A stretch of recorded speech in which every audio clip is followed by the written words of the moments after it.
Afrimi I zgjedhjeve dhe e drejta e votës sjellin në vëmendje problemin e mundësimit të votimit të lirë dhe të pavarur të personave me aftësi ndryshe, ndërkohë që institucionet vendore në Kukës po punojnë për krijimin e lehtësirave për votim për këtë pjesë të shoqërisë. Ervin Spaju, përgjegjës I zyrës së gjendjes së civile, thotë se 44 persona me aftësi të kufizuar të qytetit të Kukësit do të mund të votojnë në të vetmen qendër votimi që do të hapet me 11 maj. Për personat me aftësi të kufizuar është ngritur një qendër votimi e veçantë me infrastrukturë përkatëse për këta persona për të bërë të mundur që votimi të jetë me kushte sa më të lehta për ta.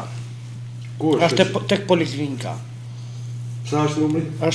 Numri është 44 votues. Është një qendër e veçantë votimi. Në Kukës, në zgjedhjet parlamentare të 2021-shit, nga 62 persona me aftësi të kufizuar, vetëm 20 prej tyre ushtruan të drejtën e votës. Kjo për shkak se nga 32 godina, vetëm 5 ishin të aksesuar për personat me aftësi të kufizuar në lëvizje.